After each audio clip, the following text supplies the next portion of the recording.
কিন্তু এখন যদি রাস্তা বন্ধ হয় এটি কিন্তু আমাদের যে বলা যায় যে ঢাকা মেট্রোপলিটনের আইন বা দেশের প্রচলিত আইন, এমনকি আমি তো কনস্টিটিউশনকেও রেফার করলাম 36 অনুযায়ী, ইট ইজ কিন্তু কমপ্লিটলি অফেন্স। তখন তো সেই আন্দোলন নিয়ে আসা উচিত না। তারপরেও যদি কেউ সে ধরনের জায়গা থেকে সরে যেতে চায়, দেশের প্রচলিত আইন তো আসলে কার্যকর, সেটি কার্যকর যে জায়গায় থাকার কথা সেই জায়গায় থাকবে। আন্দোলন তখনই বলে যখন যৌক্তিকতা থাকে। তা আমি মনে করি যে আসলে এই মুহূর্তে তো তারা আগের জায়গায় আছে। আমাদের সর্বোচ্চ আদালত থেকে যে নির্দেশনা এসেছে সেটি তাদের পক্ষে আছে। কাজে আন্দোলন যদি যৌক্তিকতা না থাকে তখন তো সেই আন্দোলন নিয়ে আসা উচিত না।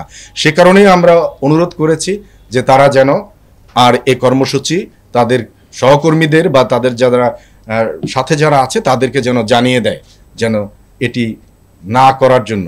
সেজন্য এখন 1টা বাজে, আমরা অনুরোধ করব সবাইকে যদি জানিয়ে দেয় তাহলে সেটা তাদের জন্য মঙ্গল, আমাদের সকলের জন্য মঙ্গল, মহানগরবাসীর জন্য মঙ্গল এবং দেশের বিচার, দেশের আইন কানুন সেগুলোর প্রতি যে শ্রদ্ধা থাকার কথা, বিশেষ করে শিক্ষিত স্টুডেন্ট যারা, তারা সেটি তাদের সেই মান বজায় রাখবে বলে আমরা দৃঢ় বিশ্বাস করি।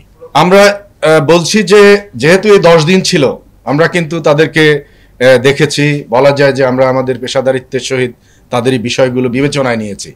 কিন্তু এখন যদি রাস্তা বন্ধ হয় এটি কিন্তু আমাদের যে বলা যায় যে ঢাকা মেট্রোপলিটনের আইন বা দেশের প্রচলিত আইন, এমনকি আমি তো কনস্টিটিউশনকেও রেফার করলাম 36 অনুযায়ী, ইট ইজ কিন্তু কমপ্লিটলি অফেন্স।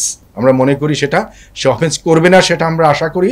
এবং যদি তারপরেও কেউ করে, বিশৃঙ্খলা তৈরি করে, আপনারা দেখবেন যে গত 10 দিনে কিন্তু একজন স্টুডেন্টকেও কোথাও আমাদের পুলিশের দ্বারা কোনোভাবেই তাদের সাথে কোনো এমন আচরণ করা হয়নি যেটিকে আমাদের পেশাকে প্রশ্নবিদ্ধ করতে পারে।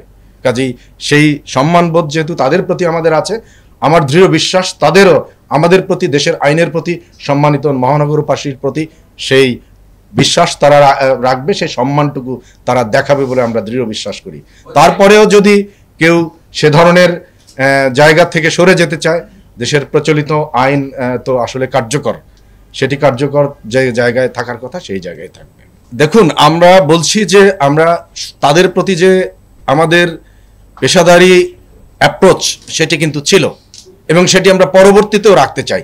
এটি আমরা আশা করি যে তাদের জায়গা থেকেও তারা এখন অনুধাবন করবে এবং এটি আপনারা স্পষ্ট করে বলতে পারেন যে যেহেতু বলবৎ আছে, কাজেই যৌক্তিকতা তো তাদের আর নেই, সেটি আমরা স্পষ্ট করে বলছি। না, আমরা তো বলছি যে আমরা অবশ্যই বদ্ধপরিকর। শুধুমাত্র যারা আন্দোলন করে ঢাকা মেট্রোপলিটন পুলিশ তো শুধু তাদের নয়, তাদের তো বাধ্যবাধকতা সকলের কাছে, আমাদের জবাবদিহিতা কিন্তু সকলের কাছে। যারা আন্দোলন করে তাদের রাইটসকে যেমন তারা অনুশীলন করতে চায়, সেই সাথে যাদের প্রতিবন্ধকতা তৈরি করছে তাদের তো রাইটস আছে, সেই রাইটসগুলোও কিন্তু আমাদেরকে এনশিওর করতে হবে। কাজেই